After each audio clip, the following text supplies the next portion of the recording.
ಮಾನವನ ದೇಹದಲ್ಲಿ ಹೃದಯವು ಅತ್ಯಂತ ಪ್ರಮುಖವಾದ ಅಂಗ. ಹೃದಯಕ್ಕೆ ಏನಾದರೂ ತೊಂದರೆಯಾದರೆ ಮಾನವ ಬದುಕಿ ಉಳಿಯುವುದು ಅಸಾಧ್ಯ. ಅಂತಹ ಒಂದು ಹೃದಯವನ್ನು ಬದಲಿಸುವ ಬಗ್ಗೆ ಸಂಶೋಧನೆ ಮಾಡಿದ ಶ್ರೀಯುತ ಕ್ರಿಶ್ಚಿಯನ್ ಬರ್ನಾರ್ಡ್ರವರ ಬಗ್ಗೆ ಈ ದಿನ ನಾವು ಕಲಿಯೋಣ.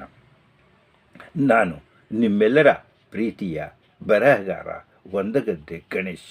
ದಯಮಾಡಿ ಈ ಕಥೆಯನ್ನು ಕೇಳಿದವರು ಇದಕ್ಕೊಂದು ಲೈಕ್ ಕೊಟ್ಟು ಸಬ್ಸ್ಕ್ರೈಬ್ ಮಾಡಬೇಕಾಗಿ ಕೇಳಿಕೊಳ್ಳುತ್ತೇನೆ. ಈಗ ನಾವು ಕ್ರಿಶ್ಚಿಯನ್ ಬರ್ನಾರ್ಡ್ರವರ ಬಗ್ಗೆ ಸ್ವಲ್ಪ ತಿಳಿದುಕೊಳ್ಳೋಣ. ಕ್ರಿಶ್ಚಿಯನ್ ಬರ್ನಾರ್ಡ್ರವರು ನವೆಂಬರ್ 1892ರಂದು ದಕ್ಷಿಣ ಆಫ್ರಿಕಾದ ಬ್ಯೂಫೋರ್ಟ್ ಎಂಬ ಸಣ್ಣ ಪಟ್ಟಣದಲ್ಲಿ ಜನಿಸಿದರು. ಅವರ ಬಾಲ್ಯವು ತುಂಬ ಕಷ್ಟದಿಂದ ಕೂಡಿತ್ತು.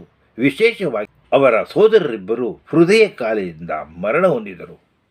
ಹಾಗಾಗಿ ಬರ್ನಾರ್ಡ್ರವರಿಗೆ ತಾವು ವೈದ್ಯ ಕ್ಷೇತ್ರದಲ್ಲಿ ಅಭ್ಯಾಸ ಮಾಡಿ ಇದಕ್ಕೊಂದು ಸೂಕ್ತ ಪರಿಹಾರವನ್ನು ಕಂಡುಹಿಡಿಯಬೇಕು ಎಂದು ತೀರ್ಮಾನಿಸಿದರು. ಅವರ ಕುಟುಂಬದ ಆರ್ಥಿಕ ಕಷ್ಟಗಳ ಹೊರತಾಗಿಯೂ ಅವರು ಶಾಲೆಯಲ್ಲಿ ಉತ್ತಮ ಸಾಧನೆ ಮಾಡಿದರು.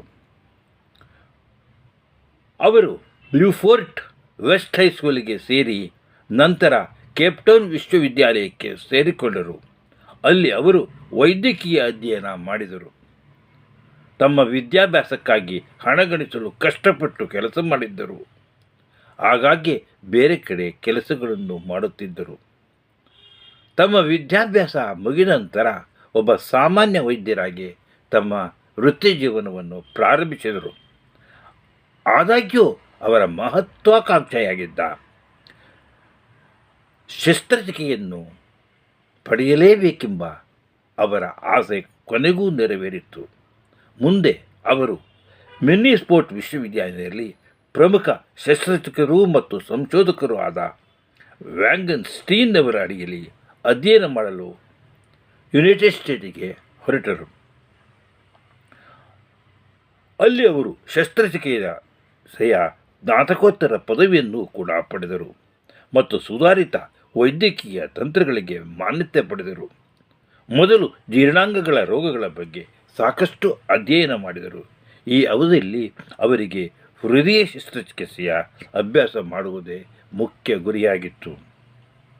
1958ರಲ್ಲಿ ದಕ್ಷಿಣ ಆಫ್ರಿಕಾಕ್ಕೆ ಹಿಂದಿರುಗಿದ ಬರ್ನಾರ್ಡ್ ಕೇಪ್ಟೌನ್ನ ಕ್ರೂಟ್ ಪ್ಯೂರ್ ಆಸ್ಪತ್ರೆಯಲ್ಲಿ ಪ್ರಾಯೋಗಿಕ ಶಸ್ತ್ರಚಿಕಿತ್ಸೆಯ ವಿಭಾಗದ ಮುಖ್ಯಸ್ಥರಾದರು. ಇಲ್ಲಿ ಅವರು ಶಸ್ತ್ರಚಿಕಿತ್ಸಾ ತಂತ್ರಗಳು ಮತ್ತು ಅಂಗಗಳ ಸಂರಕ್ಷಣೆಯ ಬಗ್ಗೆ ಸಾಕಷ್ಟು ಸಂಶೋಧನೆ ಮಾಡಿದರು. ಅವರ ಆರಂಭಿಕ ಪ್ರಯೋಗಗಳು ಪ್ರಾಣಿಗಳ ಮಾದರಿಯನ್ನು ಒಳಗೊಂಡಿತ್ತು. ಅಲ್ಲಿ ಅವರು ಹೃದಯವನ್ನು ಕಸಿ ಮಾಡಲು ಅಗತ್ಯವಾದ ಸೂಕ್ಷ್ಮ ಕಾರ್ಯ ವಿಧಾನಗಳನ್ನು ಕಂಡುಹಿಡಿದರು. ನಾಯಿಗಳ ಮೊದಲಿದ್ದ ತಲೆಯ ಜೊತೆಗೆ ಇನ್ನೊಂದು ತಲೆಯನ್ನು ಯಶಸ್ವಿಯಾಗಿ ಜೋಡಿಸಿದಾಗ ಅವರ ಮೊದಲ ಬಾರಿಗೆ ವಿಶ್ವದ ಗಮನ ಸೆಳೆದರು.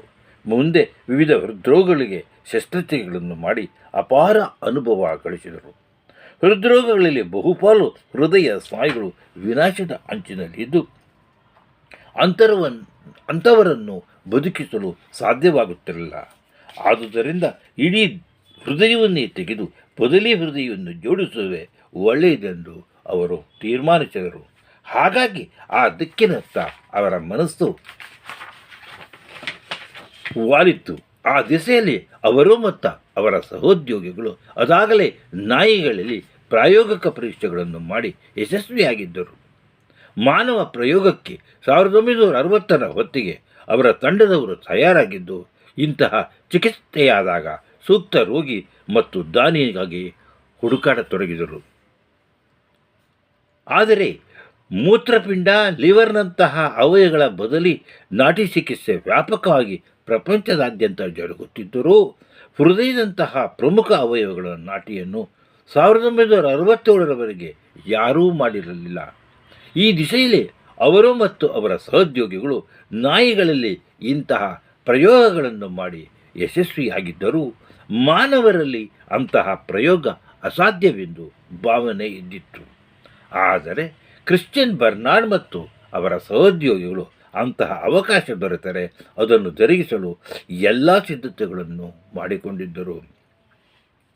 1967 ನವೆಂಬರ್ ತಿಂಗಳ ಅಂತ್ಯದಲ್ಲಿ ಗ್ಲೂರ್ಫೋರ್ ಆಸ್ಪತ್ರೆಯಲ್ಲಿ ಲೂಯಿಸ್ ಎಂಬ 54 ವರ್ಷ ವಯಸ್ಸಿನ ಕರೋನರಿ ಹೃದಯ ರೋಗಿಯೊಬ್ಬ ಅಂತಿಮ ಘಟ್ಟದ ಹೃದಯ ಸ್ನಾಯು ವೈಫಲ್ಯತೆಯಿಂದ ನರಳುತ್ತಾ ಕಾಲ ಕಳೆಯುತ್ತಿದ್ದ. ಕೇವಲ 20% ಸ್ನಾಯು ಸಾಮರ್ಥ್ಯ ಹೊಂದಿದ್ದ. ಅವನು ಜೀವನದ ಹಂಗು ತೊರೆದಿದ್ದ.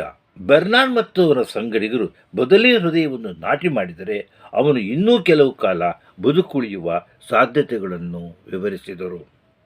ಬದುಕರು ಬೇರೆ ಇನ್ನಾವ ಮಾರ್ಗಗಳು ಎಲ್ಲವೆಂದು ಅರಿತಿದ್ದ ಆತ ಅಂತಹ ಪ್ರಯೋಗಕ್ಕೆ ಒಳಗಾಗುವುದಕ್ಕೆ ತನ್ನ ಒಪ್ಪಿಗೆಯನ್ನು ತಿಳಿಸಿದ. ವಾಸ್ಕಾನ್ಸ್ಕಿಯನ್ನು ಹಲವು ರೀತಿಯ ಪರೀಕ್ಷೆಗೊಳಗಿಸಿ ಬರ್ನಾರ್ಡ್ ಮತ್ತು ಅವರ ತಂಡದ ಮಂದಿ ಹೃದಯವನ್ನು ದಾನವಾಗಿ ದೊರೆಸಿಕೊಳ್ಳುವ ಅವಕಾಶಕ್ಕಾಗಿ ಹಗಲು ರಾತ್ರಿ ಕಾಯತೊಡಗಿದರು.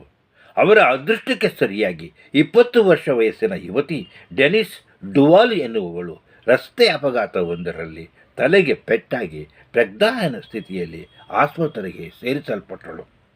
ಅವಳ ಪರಿಸ್ಥಿತಿಯನ್ನು ಅಂದಾಜು ಮಾಡಿದ ವೈದ್ಯರು ಕೆಲವೇ ಗಂಟೆಗಳಲ್ಲಿ ಅವಳು ಅಸುನೀಗಬಹುದೆಂದು ಅಭಿಪ್ರಾಯಪಟ್ಟರು. ಆಕೆಯ ರಕ್ತದ ಗುಂಪು ಮತ್ತಿತರ ಸ್ಥಿತಿಗತಿಗಳು ವಾಸ್ಕಾನ್ಸ್ಕಿಗೆ ಸರಿಯಾಗಿ ಹೊಂದುತ್ತಿದ್ದವು. ಮರಣದ ನಂತರ ತನ್ನ ಹೃದಯವನ್ನು ಇನ್ನೊಬ್ಬ ರೋಗಿಗೆ ಅಳವಡಿಸುವ ಸಾಧ್ಯತೆಯನ್ನು ಬಗೆಗೆ ಅವಳ ತಂದೆಯನ್ನು ವಿಚಾರಿಸಿದಾಗ ತನ್ನ ಮಗಳ ಹೃದಯವು ಮತ್ತೊಬ್ಬರಿಗೆ ಮರುಜೀವವನ್ನು ಕೊಡುವುದನ್ನು ಅರಿತು ಅವರೂ ಕೂಡ ತಮ್ಮ ಒಪ್ಪಿಗೆಯನ್ನು ಕೊಟ್ಟರು. 2 ಆಪರೇಷನ್ ಥಿಯೇಟರ್ಗಳು ಹಾಗೂ 2 ಶಸ್ತ್ರವೈದ್ಯರ ತಂಡಗಳು ಏಕಕಾಲದಲ್ಲಿ ಸಜ್ಜಾದವು. ದಾನಿ ಡುವಾಲ್ ನೀಗುತ್ತಿದ್ದಂತೆಯೇ ಅವಳ ದೇಹದಿಂದ ಹೃದಯವನ್ನು ಹೊರತೆಗೆದು ಕಾರ್ಯವೊಂದು ಆಪರೇಷನ್ ಥಿಯೇಟರಲ್ಲಿ ಪ್ರಾರಂಭವಾಯಿತು. ಇನ್ನೊಂದರಲ್ಲಿ ವಾಸ್ಕಾನ್ಸ್ಕಿಯ ಅರಿವಳಿಕೆಗೆ ಒಳಪಡಿಸಿ ಅವನ ರಕ್ತ ಸಂಚಾರ ಮತ್ತು ಉಸಿರಾಟದ ವ್ಯವಸ್ಥೆಗಳನ್ನು ಕೃತಕ ಹೃದಯ ಶ್ವಾಸಕೋಶ ಯಂತ್ರಕ್ಕೆ ಅಳವಡಿಸಲಾಯಿತು. ನಂತರ ಅವನ ಎದೆಗೂಡಿನಿಂದ ರೋಗಪೀಡಿತ ಹೃದಯವನ್ನು ಬೇರ್ಪಡಿಸಿ ಹೊರತೆಗೆದರು. ಅಕ್ಷರಶಃ ಹೃದಯೇ ಇಲ್ಲದ ಜೀವಂತ ವ್ಯಕ್ತಿ ವಾಸ್ಕಾನ್ ಇತಿಹಾಸದಲ್ಲೇ ಮೊದಲನೆಯವನಾದ.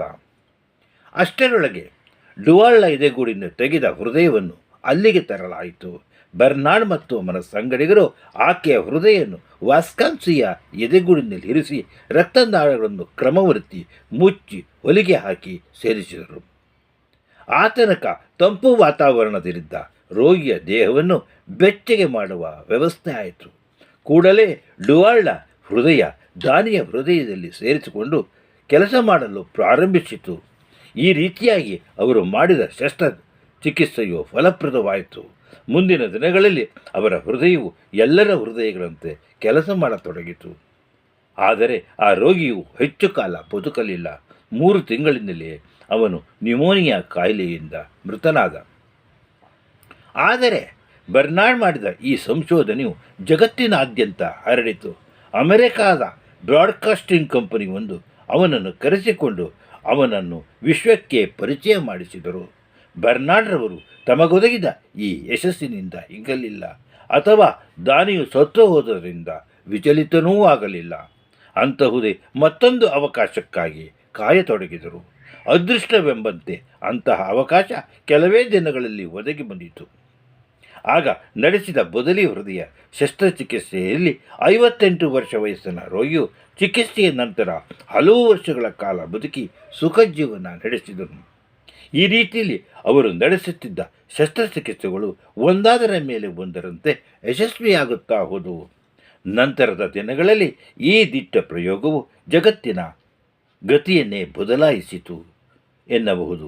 ಶ್ವಾಸಕೋಶ, ಲಿವರ್, ಪ್ಯಾನ್ಕ್ರಿಯಾಸ್ ಮುಂತಾದ ಅವಯವಗಳ ಚಿಕಿತ್ಸೆಗಳಿಗೆ ಇದು ಮಾರ್ಗದರ್ಶಿಯಾಯಿತು. ಜಗತ್ತಿನಾದ್ಯಂತ ಇಂತಾದ 100 ಚಿಕಿತ್ಸೆಗಳು ನಡೆದು ಯಶಸ್ವಿಯಾಯಿತು.